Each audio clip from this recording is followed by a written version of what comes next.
먼저 이 사건 공소 사실입니다. 검사는 2024년 12월 3일 대통령인 피고인 윤석열의 비상계엄 선포 및 이후 경찰의 국회 출입 통제, 군의 국회 투입 시도, 이른바 체포조 운영, 선관위 확보 시도 등 일련의 사건에 대해서 피고인들을 다음과 같은 내용으로 공소 제기하였습니다. 피고인들은 국헌문란의 목적을 가지고 폭동을 일으켜 내란죄를 저질렀다. 우두머리 역할인 피고인 윤석열은 내란 우두머리죄, 중요 임무에 종사한 나머지 피고인들은 내란 중요 임무 종사죄에 해당한다. 또 피고인들은 위와 같이 내란죄를 저지르는 과정에서 권한을 남용해서 하급자 등으로 하여금 권리행사를 방해하고 의무 없는 일을 하게 하여 직권남용 권리행사 방해죄를 저질렀다. 이러한 내용으로 공소사실이 구성되어 있습니다.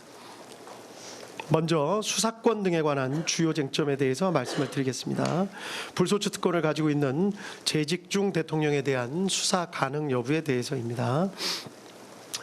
불소추 특권에 수사까지 포함된다고 보기는 어렵기 때문에 수사의 범위가 문제되기는 하지만 재직 중인 대통령이라 하더라도 수사 자체는 허용된다는 것이 이 법원의 판단입니다. 이유는 다음과 같습니다. 헌법 제84조 불소추 특권이 수사를 포함하는 것인지에 대해서 증거 확보를 위한 수사가 가능한지 여부에 대해서 견해가 나뉘는데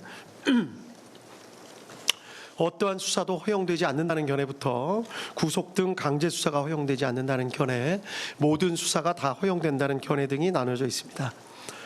이 법원은 여러 나라의 헌법 조문 그리고 판례법 국가의 경우 판례 등을 검토를 해보았습니다.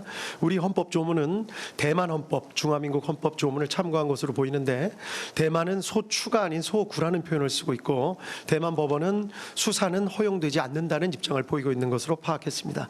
반면 일본 헌법은 국무대신에 관한 불소추 특권에 대해 규정하고 있어 우리 조문과는 형식과 내용이 조금 다르기는 하지만 명확하게 소추라는 표현을 쓰고 있고 수사가 허용된다는 전제에서 수사 허용의 범위에 대해서만 의견 대립이 있는 것으로 보입니다. 우리 헌법상 불소추 특권은 대통령 직책의 원활한 수행을 보장하는 데 그 취지가 있습니다. 따라서 이와 관련이 없는 수사까지 모두 제한하려는 취지는 아닌 것으로 보입니다. 따라서 수사 자체가 불소추 특권에 포함된다고 보기는 어렵다는 것이 이 법원의 판단입니다. 자세한 입법례와 분석, 관련 내용 등은 판결문에 자세히 기재해 놓았습니다. 다음 두 번째, 검찰이 내란죄에 관해서 수사를 개시할 수 있는지 여부. 피고인 윤석열 등에 대한 직권남용 권리행사 방해죄 혐의 등의 고발을 접수한 검찰이 내란죄에 관해서도 수사를 개시할 수 있는지가 문제되는데 가능하다는 것이 이 법원의 판단입니다. 이유는 다음과 같습니다. 검찰청법에 의하면 검찰은 원칙적으로 직권남용 권리행사 방해죄에 대해서만 수사 개시가 가능합니다. 그러나 검찰청법 제4조 제1항 제1호 다목은 직접 관련성이 있는 범죄에 대해서도 수사를 개시할 수 있다는 예외 규정을 두고 있습니다. 직접 관련성의 의미가 문제가 되는데 마침 이 사건 재판이 진행되는 도중에 대법원 판례 2025 도의 6707 판결이 나왔기 때문에 문제가 사실상 해결되었습니다. 판시 취지는 예외 규정의 해석에 있어 문맥상 의미 외에 규범적인 요소도 고려하여야 한다는 취지로 보입니다. 이 사건의 경우에서 고발된 윤석열 피고인에 대한 직권남용 권리행사 방해 혐의 사실을 살펴보면 내란죄와 중간행위나 다른 원인에 매개 없이 연결되고 구체적 개별적 연관관계가 있는 경우에 해당한다고 보입니다. 따라서 그 구속요건 및 내용 등의 직접 관련성이 인정되고 규범적 의미에 있어서도 이를 인정하는 데 장애가 없습니다. 따라서 검찰의 내란죄 수사권은 있다는 것이 이 법원의 판단입니다. 다음 고위공직자범죄수사처 공수처가 내란죄에 관하여 수사를 할 권한이 있는지 여부가 문제됩니다. 결론부터 말씀드리자면 이 부분에 대해서 내란죄에 관해서 수사를 개시할 수 있다는 것이 이 법원의 판단입니다. 이유는 다음과 같습니다.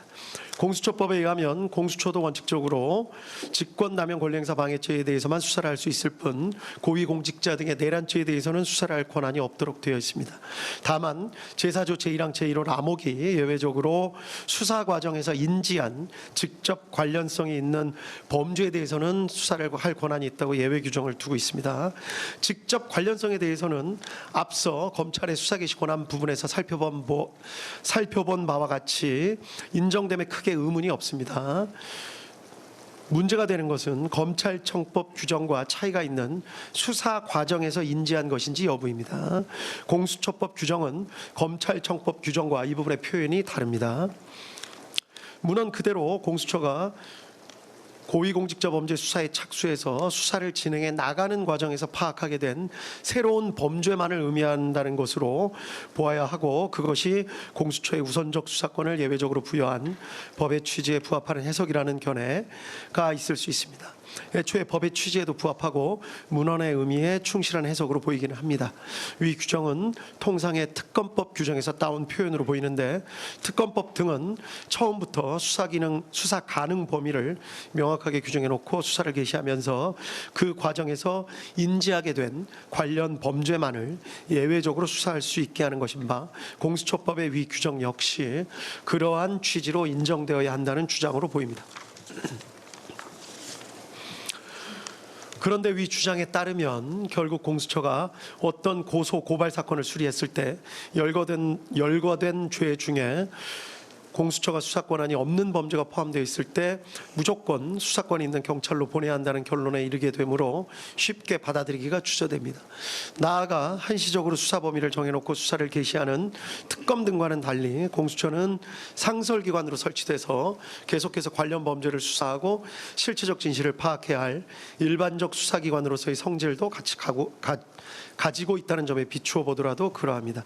따라서 그와 같이 일률적으로 제한적 해석을 하지 않고 공수처법의 취지에 반하는 것이 아니라면, 즉 효율적인 수사 경제를 저해하지 않으면서 피해자의 방어권을 어렵게 만드는 결과가 되지 않는다면 수사 과정에서 인지한 죄라는 문헌에 포함된다고 보는 것이 바람직하다고 할 것입니다. 이와 같이 보는 것이 검찰청법의 규정과도 통일적인 해석이 가능하여 실무상으로도 바람직합니다. 그런데 이 사건의 경우는 직접 관련성이 인정되고 규범적 의미에서 살펴보더라도 효율적인 수사에 등의 필요가 크다는 점을 부인할 수가 없습니다. 따라서 이 사건의 경우 내란죄에 관해서도 공수처의 수사권을 인정하는 것이 타당하다는 것이 이 법원의 판단입니다. 한편 피고인 측의 주장은 다음과 같은 측면이 있습니다. 즉 공수처 수사의 실질은 공수처는 내란죄에 대한 수사권이 없음에도 직권남용 권리행사 방해죄에 대한 고발장에 내란죄가 함께 기재되어 있었다는 것을 핑계 삼아서 범죄의 중대성과 법정형을 비교조차 하기 어려운 내란죄를 수사한 것이기 때문에 결국 공수처의 행위는 수사권 범위에 관한 규정을 잠탈해서 수사권을 가지고 있지 않은 내란죄에 대한 수사를 진행하는 것이어서 위법하다, 이런 주장도 포함된 것으로 보입니다. 기록을 살펴보면 위와 같은 의심에 일리가 전혀 없는 것은 아닌 것으로 보입니다. 다만 공수처와 별도로 내란죄에 관한 수사권이 있는 경찰이 별도로 수사를 개시하였었고, 공수처와 경찰 등이 2024년 12월 11일 공조수사본부를 결성해 협의를 거치기도 했습니다. 그리고 12월 16일 경찰이 공수처의 사건을 이첩하기도 했습니다. 이런 사정에 비추어 보면 법규상의 잠탈 주장은 그대로 받아들이기 어렵습니다. 그리고 무엇보다 강조해야 할 점은 위와 같은 논란이 이 사건에 있어서는 결국 큰 의미가 없다고 보이는 점입니다. 공수처의 수사권이 없다고 하더라도 검찰이 공수처 송부기록 외에 다른 증거들을 종합해서 기소를 결정한 것으로 보입니다. 검찰의 기소 자체를 위법하다고 보기가 어렵습니다. 두 번째로 공수처가 수집한 증거를 다 빼더라도 검찰이 수집한 증거들, 그리고 이 법원이 증거로 채택하여 조사한 증거들에 의하더라도 지금 유죄로 판단되는 피고인들에 대해서 유죄 판단을 할 증거가 충분하다는 것이 이 법원의 판단입니다. 따라서 공수처의 수사권 유무와 관련된 기소의 적법성, 증거 관련 문제는 결국 발생하지 않습니다. 다음, 위법 수집 증거 관련 내용입니다. 원본성, 무결성이 입증되지 않은 증거 등 다수에 대해서 모두 증거 배제 결정을 하고 이를 판결문에 별지로 첨부하였습니다. 군사기밀 관련된 증거에 대한 위법 수집 증거 주장도 하고 있지만 이 부분에 대해서는 받아들이지 않습니다. 구체적인 위법 수집 증거 관련 판단 부분은 모두 판결문에 자세한 이유를 설치했기 때문에 관련 부분을 살펴보시면 될 것 같습니다. 이러한 사정 하에 해당 증거들, 이 법원이 적법하게 채택하여 조사한 증거들을 의해서 다음과 같은 사실이 인정됩니다. 인정된 사실관계는 판결문에 자세히 기재가 되어 있습니다. 간략하게만 강조될 부분에 대해서 말씀을 드리겠습니다. 이 사건의 경위입니다. 피고인 윤석열 당시 대통령은 야당인 더불어민주당이 다수를 점하고 있는 국회가 정부의 주요 관료들을 탄핵하고 예산을 삭감하는 등의 조치를 쉽게 하는 데 반해서 대통령이나 정부는 이에 대항해서 할 수 있는 마땅한 조치가 없다고 생각하였고, 사실상 국회가 정부로 하여금 제 기능을 할 수 없도록 만들고 있다고 생각한 것으로 보입니다. 피고인 윤석열은 경호처장으로 일하다가 국방부 장관이 된 피고인 김용현과 이런 생각을 어느 정도 공유하면서 이러한 정치 상황에 대해 한탄하는 일이 잦았고, 가끔 방첩사령관 여인영, 특수전사령관 곽종근, 수도방위사령관 이진우 등을 불러 격려하는 자리에서 그와 같은 생각을 표현한 적도 있는 것으로 보입니다. 한편 피고인 김용현은 전 정보사령관 피고인 노상원과 친밀한 관계였는데, 이른바 부정선거가 우리 사회에서 벌어지고 있는 것은 아닌지 의심을 하면서 이에 대한 조사나 수사가 필요하다는 데 공감을 가지고 정보사령부 요원들을 활용해서 부정선거 수사를 할 나름의 구상을 한 뒤 피고인 노상원을 시켜서 정보사령관 문상호 등으로부터 정예 요원 명단을 추천받게 하는 등 나름의 부정선거 수사를 준비하고 있었던 상황이었던 것으로 보입니다.